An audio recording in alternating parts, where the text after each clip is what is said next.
तो दोस्तों, आज हम एक्सप्लेन करने वाले हैं Amazon प्राइम में रिलीज हुई नई सस्पेंस हॉरर सीरीज खौफ। ये सीरीज मुझे बहुत पसंद आया क्योंकि इसमें कहानी बहुत अच्छा है और ऊपर से आपको ये कहानी लास्ट तक बांध के रखेगा। और इस सीरीज में बहुत सारे ट्विस्ट एंड टर्न भी है और हॉरर आपको पूरा फील होगा। तो ज्यादा देरी नहीं करते हैं, चलिए एक्सप्लेनेशन शुरू करते हैं। सीरीज की शुरुआत में हमको रात का टाइम दिखाया जाता है जहाँ पर हम एक लड़की को बस में देखते हैं। वो लड़की बस से उतरती है और सुनसान सड़क था। वो लड़की अपनी हॉस्टल में जा रही होती है और हॉस्टल में जाने वाला जो छोटा सा रास्ता था वो बिल्कुल सुनसान था। वो लड़की उधर से जाने से मानो घबरा रही थी। उसे लग रहा था कि कोई उसका पीछा कर रहा है। तभी वो लड़की देखती है कि उसके तरफ कोई लाल कलर का लेजर मार रहा है जो कि बहुत ही अनोइंग था और वो घबरा भी रही थी। इसलिए जल्दबाजी में वो हॉस्टल की गेट को जोर जोर से खटखटाती है, पर गार्ड नहीं आता जो कि दरवाजा खोलेगा। बहुत टाइम तक चीखने के बाद गार्ड आता है और उससे ही तू तड़ाक से बात करता है और ये बोलता है तुम लोगों को आने जाने का कोई टाइम नहीं है ना, जल्दी अंदर भागो। गार्ड दरवाजा खोल देता है, वो जल्दी से हॉस्टल के अंदर चली जाती है। फिर हम देखते हैं हॉस्टल के अंदर से फिर वो फर्स्ट फ्लोर में जाती है जहाँ पर उसका कमरा होता है 333 पर। जब वो कमरे की दरवाजा को खोलने के लिए जाती है वो देखती है पहले से ही दरवाजा खुला हुआ है। फिर वो अंदर जाती है और लाइट जलाने ही वाली थी तभी उसके हॉस्टल के सारे दोस्त उसको हैप्पी बर्थडे विश करती है। वो भी खुश हो जाती है। फ्रेंड में से निकी उसको दारू ऑफर करती है पर वो बोलती है यार बहुत हेडेक हो रहा है, आज आते टाइम फिर से कोई लेजर मार रहा था और ये गार्ड बहुत ही गंदा है यार, बहुत गंदी तरीके से बात करता है, मानो मैं उसके लुगाई हूँ। फिर लाना बोलती है उसके बारे में वार्डन को कंप्लेन करना पड़ेगा, उसका बिहेवियर बहुत ही खराब है। फिर उनमें से एक लड़की रीमा जो कि प्रेग्नेंट होती है वो बोलती है अभी तो उनका पार्टी चल रहा होगा, कोई बात नहीं सुनेंगे। तब वो लड़की बोलती है सुनने की जरूरत भी नहीं है, हम बहुत जल्दी इधर से शिफ्ट होने वाले हैं। नए अपार्टमेंट की चाबी और फोटोज भी दिखाते हैं जहाँ पर से लामा बहुत ही खुश हो जाती है, ऊपर से बाकी लड़कियां भी। पर रीमा और निकी को देखते हैं जो कि थोड़ा अपसेट होती है। वो बोलती है शिफ्ट होने की क्या जरूरत है, जो घर तुमने अभी ढूंढा है हॉस्टल से क्या अच्छा है, और मुझे पता है तुम लोग बाहर हॉस्टल क्यों ढूंढ रहे हो। लाना फिर बोलती है it's not all about beep beep, तुमको जो भी लगता है कि हम लोग हर टाइम वही करते हैं, हमारे खुश में तुम खुशी क्यों नहीं होते। तब रीमा बोलती है तुम्हें क्या लगता है इसके पास पैसा नहीं होगा, निकी की बात कर रही है। पर ये हॉस्टल से नहीं जाती, इसलिए नहीं जाती कि हॉस्टल में एक तो बात तुम सेफ रहते हो, ऊपर से सारे इकट्ठे रहते हो तो दोस्ती भी बनी रहती है। एक अपार्टमेंट में खुद अकेले क्या करोगे। फिर हम निकी को देखते हैं जो कि उस लड़की से अकेले में छत पे जाके बात कर रही होती है कि यार ये हॉस्टल एक एडिक्शन बन चुका है, मैं इधर से जा ही नहीं पा रही। तब वो लड़की बोलती है कि मुझे तो बहुत ही डर लगता है और अच्छा नहीं लगता, कभी कभी ये सोचती हूँ कि हॉस्टल के गेट तक मैं पहुँच पाऊंगी या रास्ते में मुझे कुछ हो जाएगा। और हमेशा वो लेजर मारता है, पता नहीं कौन है वो, बहुत ही डरी डरी रहती हूँ यार मैं इधर। फिर हमको उधर से 6 महीने बाद का सीन दिखाया जाता है जहाँ पर हम दिल्ली रेलवे स्टेशन पे ग्वालियर से आने वाले ट्रेन को देखते हैं। ट्रेन से हम देखते हैं कि मधु उतरती है जो कि ग्वालियर से आई है। बहुत ही छोटा सा शहर है। वो दिल्ली स्टेशन में उतर के इतनी लोग देख के थोड़ी घबरा चुकी थी और अपने दोस्त को ढूंढ रही होती है। तभी हम देखते हैं एक लड़का आता है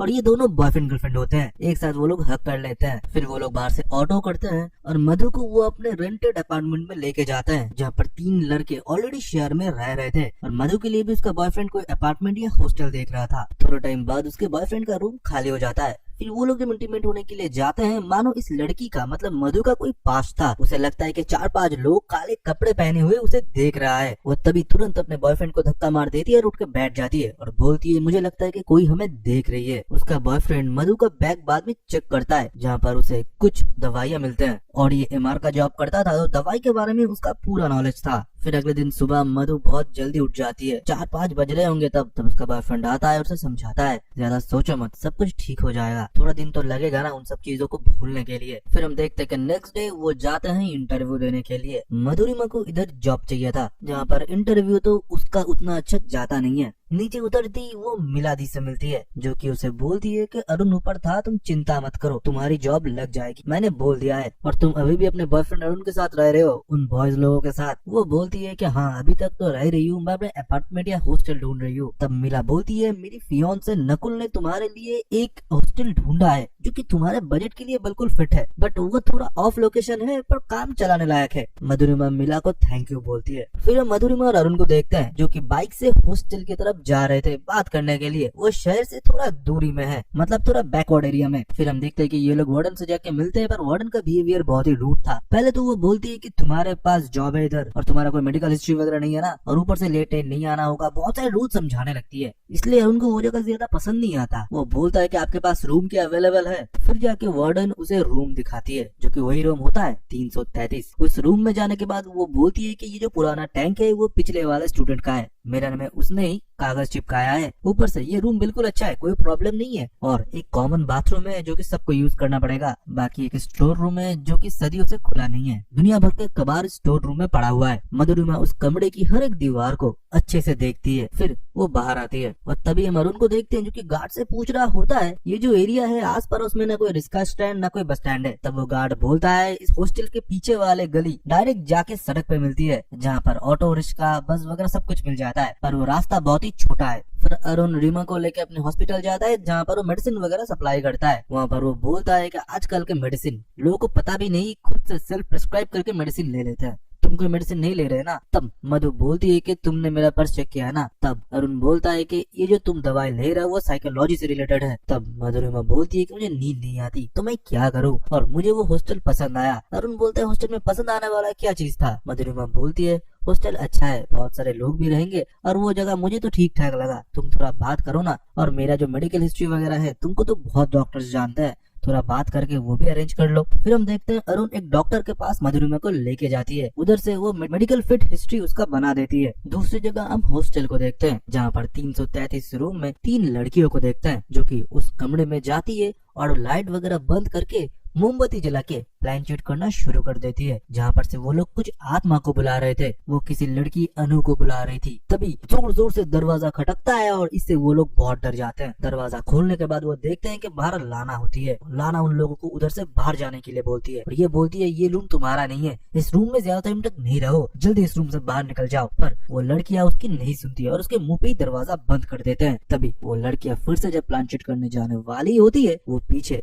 किसी और को देखती है जो कि बहुत ही डरावना होता है, और पूरा दरवाजा तब लॉक हो जाते हैं इनके चीखों के साथ। और सारे हॉस्टल के लड़कियां अपने रूम से बाहर आके देखती है कि 333 से कोई चीख रहा है, और वार्डन को भी वो आवाज सुनाई देती है। वो नीचे से बोलती है कीप क्वाइट। फिर वो अपने कमरे में जाती है जहाँ पर और एक कांस्टेबल थी, जो वो दोनों अच्छे दोस्त थे और वो दोनों एक साथ बैठ के दारू पी रहे थे। जहाँ पर वो कांस्टेबल अपनी दुख जाहिर कर रही थी। वो बोल रही थी कि उसका बेटा जीवन अभी भी नहीं मिला। तब वार्डन बोलती है कि उसके साथ जेल में बब्बन करके एक लड़का था ना, उसके बारे में कुछ पता चला? वो बोलती है नहीं, वो दोनों ही मिसिंग है, अभी भी उनके बारे में कुछ पता नहीं चला है। बहुत मुश्किल से मेरे बेटे को पड़ोल में मैंने बाहर किया था, फिर से वो गायब हो गया। दूसरे दिन हम देखते हैं कि उधर मधुरी में शिफ्ट होने वाली थी। उससे पहले वार्डन आती है और इन लोगों को समझा देती है कोई भी मनगढ़ंत कहानियां उसके सामने मत सुनाना। और रीमा तुम्हारा 8वां महीना चल रहा है, तुम्हारे पति को मैंने बोल दिया है तुमको आके इधर से लेके जाएगा। पर रीमा को तो मन ही नहीं था इधर से जाने की, और बाकी लड़कियों को भी वो समझा देते हैं अच्छे से। फिर हमको दिखाया जाता है कि मधु इधर आती है और अपने रूम मतलब 333 में शिफ्ट होती है। और दूसरी जगह हमें उसी कांस्टेबल को दिखाया जाता है जो कि अंदर से सेटिंग करके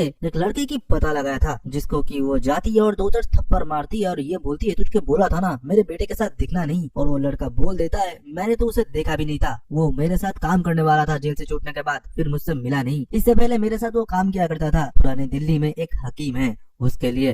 फिर हमको वो हकीम दिखाया जाता है पुराने दिल्ली के एक छोटे से कमरे में, जहाँ पर देखते हैं हम उसके गले के इर्द गिर्द घाव लगे हुए हैं और वो एक आदमी की तकलीफ दूर कर रहा था। उस आदमी ने दूसरी शादी किया है, फिर भी घर में झगड़े होते हैं, रात को सपने आते हैं। हकीम बोलते हैं पहली बीवी जब जिंदा थी तब भी तुमको अच्छे से जीने नहीं दिया और मरने की बाद भी उसकी रूह तुमको नहीं छोड़ा, अगर उसको छुड़वाना है तो उसका तोड़ मेरे पास है। फिर हम देखते हैं कि वो अपने लैब में जाता है, जहाँ पर हम देखते हैं कि वो एक बिच्छू को एक कंटेनर में लेता है और उसके ऊपर कुछ काले कलर का पाउडर वो मिक्स करता है और थोड़ा सा खून, इन तीनों चीजों को मिक्स करता है और एक छोटे से प्लेट में ले रहता है और उस आदमी को बोलता है ये तुम पी लो। वो आदमी बोलता है कि 2 साल से मैंने वेज खाया है, तुमने ही बोला था, अब ये खाऊंगा तो कुछ प्रॉब्लम नहीं होगा ना? वो बोलता है ये खाओगे तो तुम मुक्त हो जाओगे। फिर हम देखते हैं कि वो आदमी रिश्ते में बैठता है और ये बोलता है कल तक तुम्हारा वो आदमी छूट जाएगा। फिर देखते हैं कि वो कांस्टेबल रूम के अंदर आता है और उनको बोलता है कि मैं हेड कांस्टेबल हूँ और आपसे कुछ जानकारी चाहिए। आप कौन और क्या करते हो? वो अपने आप को एक हकीम बुलाता है। वो बोलता है जो तकलीफें डॉक्टर दूर नहीं कर पाते वो मैं करता हूँ,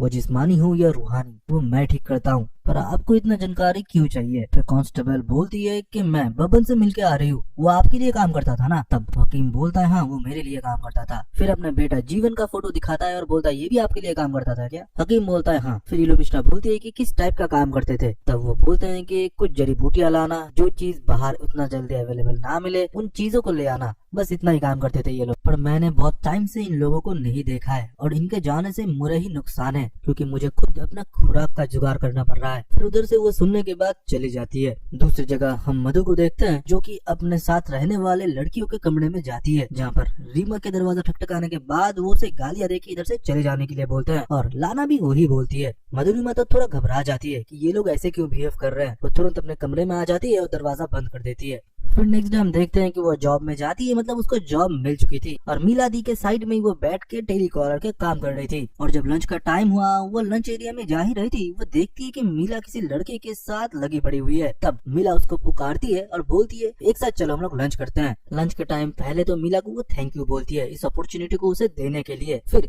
वो बोलती है कि वो जो लड़का था वो क्या तुम्हारा फियांसे था? मीला तो मुस्कुराती है और बोलती है हाँ वो नकुल ही है, मेरे ऑफिस में ही काम करता है, लंच टाइम में हम बस मिल पाते हैं और तुमने तो देखा ना यही भी शुरू हो जाता है वो। और मधु को मानो नकुल का नाम थोड़ा जाना पहचाना लग रहा था। फिर वो हॉस्टल पहुंच के हम देखते हैं कि मीला का इंस्टा वो चेक कर रही थी, जहाँ पर नकुल और उसके फोटोज थे। फोटोज को देख के भी उसे कुछ शक हो रहा था। तभी हम देखते हैं कि उसका रूम का दरवाजा जोर जोर से कोई पीट रहा था और जब वो दरवाजा खोलती है रूम के बाहर कोई भी नहीं था। वो देखने के बाद वो मानो थोड़ी शॉक हो जाती है। फिर वो अपने रूम में आती है फोन लेने के लिए, तभी अचानक से दरवाजा फिर से बंद हो जाता है। वो दरवाजा जाके खोलती है, फिर हम बाहर देखते हैं लाना और रीमा थी। वो पूछती है उससे तुम्हारे रूम से जोर जोर से आवाज आ रहे हैं, तुम्हारे रूम में तुम्हारे साथ कोई और है क्या? मधुरिमा बोलती है मुझे सब कुछ समझ में आ रहा है, तुम लोग चाहते हो कि मैं इधर से चली जाऊँ पर मैं जाऊंगी नहीं। रीमा बोलती है अभी भी तेरे पास मौका है, तू चाहे तो जा सकता है, बाद में नहीं जा पाएगी। वो भी नहीं जा पाई थी, जल्दी इधर से चली जा। फिर हमको रात का टाइम दिखाया जाता है, जहाँ पर हम देखते हैं कि मधुरिमा सो रही होती है और उसे एक डरावना सपना आ रहा था, जहाँ पर वो मानो कहीं पर खड़ी हुई थी, उसके शरीर में कपड़े नहीं थे और वो घबरा रही थी और 4-5 लड़के